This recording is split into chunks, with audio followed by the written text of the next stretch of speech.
소금의 일부는 몸 안에서 아질산염으로 바뀐다. 아질산염은 위를 통과할 때 위벽을 자극하는데 이때 위를 보호하고 있는 점막이 벗겨지고 위벽에 상처가 생긴다. 이렇게 손상된 위벽은 발암물질이 침투하기 쉬운 환경이 될 뿐만 아니라 아질산염 자체가 다시 위 속에 있는 음식물의 단백질과 섞이면서 강력한 발암물질이 돼 직접 암을 유발시키기도 한다.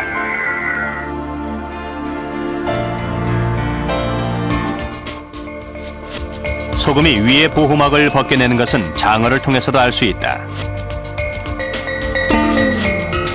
장어를 손으로 잡을 때는 자꾸 미끄러진다. 그러나 소금을 치면 한 손으로도 쉽게 잡힌다. 바로 장어의 몸을 둘러싸고 있는 점막이 소금에 의해 벗겨졌기 때문이다.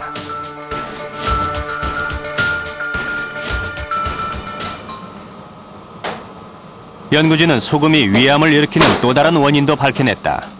쥐를 세 그룹으로 나눠 한쪽에는 발암물질을 주입하고 다른 한쪽에는 발암물질과 헬리코박터균을, 마지막 그룹에는 발암물질, 헬리코박터균과 함께 소금을 주입했다. 헬리코박터는 위에 사는 균으로 위 점액을 뚫고 위벽에 상처를 내 암을 유발시킨다. 실험 결과 헬리코박터만 넣은 쥐는 암 발생률이 12% 증가한 것에 비해 소금을 함께 섭취한 그룹은 암 발생률이 32% 증가했다. 소금은 우리 생활 속에서 일상적으로 섭취하는 것임에도 불구하고 위암을 만들어내고 헬리코박터균과 합쳐져서 위암 발생률을 촉진시킨다는 점에서 항상 주의를 기울여야 할 것입니다. 소금은 고혈압과 암의 원인이 될 수 있습니다. 때문에 소금을 적게 먹는 것은 그만큼 중요합니다. WHO가 권장하는 소금의 양이 하루 6g인데요. 한국인의 경우 많게는 20g까지 보고 있습니다. 어느 정도의 차이인지 직접 확인해 볼까요? 이것이 WHO의 권장량인 6g이고 이것이 한국인이 먹는 소금의 양인 20g입니다. 실제 눈으로 보기에는 크게 차이가 나지 않죠. 그러나 시간이 지나면서 확연한 차이가 납니다. 먼저 한 달이 지난 후를 한번 비교해 볼까요? 이것은 WHO의 한 달 권장량입니다. 그리고 이쪽은 한국인이 한 달에 먹는 소금의 양입니다. 무게를 한번 달아보겠습니다. 네, 180g과 600g입니다. 무려 400g이 넘는 차이가 나죠? 자, 그러면 1년 후에는 얼마나 차이가 날까요? 2.16kg과 7.2kg입니다. 이렇게 차이는 더욱 벌어지게 됩니다. 그러니까 우리는 1년 동안 이런 1kg짜리 소금 덩어리를 7개 이상 먹는 셈이 됩니다. 소금을 유달리 많이 먹는 한국인. 그렇다면 우리의 몸은 괜찮은 것일까요?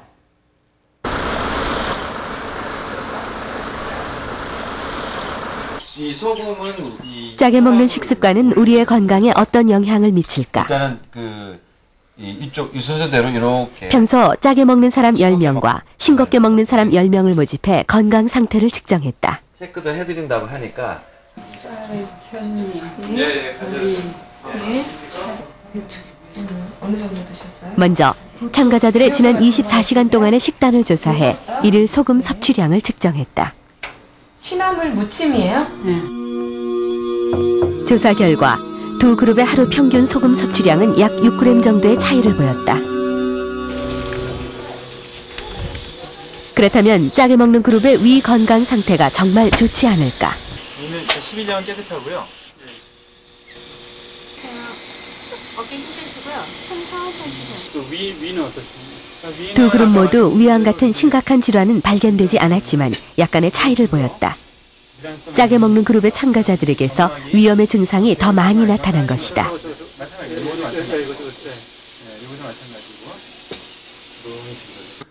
좀 짜게 먹는 환자들군에 있어서는 좀 일반적인 위염 중에서 위염도 뭐 다양하게 여러 가지가 있지만 뭐 홍반성 위염 또는 미란성이 여러 가지가 있지만은 전체로 그러니까 위염의 그런 빈도가 조금 높았습니다. 그리고 싱겁게 먹는 사람들 중에서는 또 비교적 정상인 사람들이 비교적 또 많았고요. 짜게 먹는 식습관과 밀접한 관련이 있는 혈압 검사도 실시했다. 검사자 중에 혈압이 가장 높게 나온 사람은 짜게 먹는 그룹의 신한영 씨였다. 지금도 짜게 먹는 걸 한번 말씀해. 어떻게 짜게? 네, 다른 사람 양보다 더 넣어야 네. 간이 맞으니까 맛있는 거고 잘 맛이 없어요. 네. 혈압이 190에 120으로 정상 범위를 훨씬 초과했다.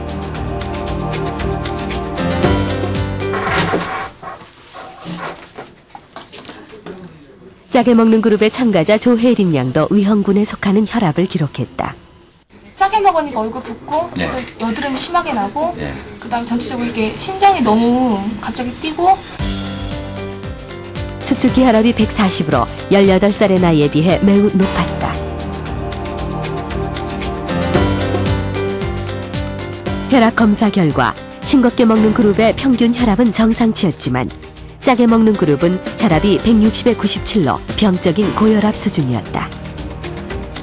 160 정도가 되면 이제 중등도로 넘어가는 바로 전 단계 또 상황이거든요. 그러니까 지금 160 정도라면 이런 성인에 있어서는 혈압 조절을 또 앞으로 계속 해야 되고 그에 의한 동맥경화증 발생의 위험도로 높아지기 때문에 이제 관리를 해야 됩니다. 그래서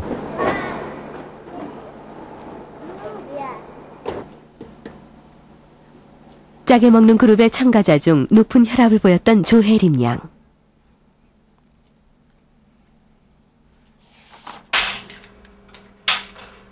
식사를 할 때마다 식탁 위에는 항상 빠지지 않고 올라오는 것이 있다. 바로 소금통이다.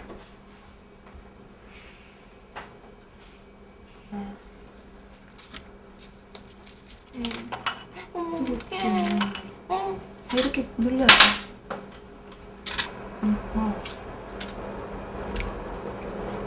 자기 먹지 말고 싱거워서 못 먹어. 간 된 거 같은데 또 소금 넣어요? 네? 네. 북어국이나 콩나물국은 너무 싱거워서 못 먹어요.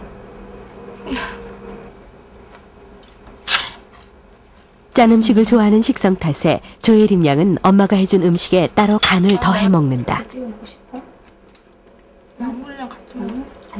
그건 얘만 유독히 그냥 짜게 먹더라고요. 근데 그래서 제가 좀 건지고 싶은데 잘 안 돼요. 계속 그냥 이렇게 놓으면 소금하고 참기름 넣고 자기가 저렇게 찍어 먹는다고요.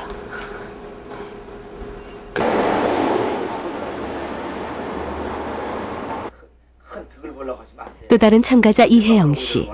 금방 될지 그건 뭐 확실히 모르고. 그는 조혜림 양과 달리 싱겁게 먹는 군이었지만 검사 결과 높은 소금 섭취량과 혈압이 나왔다.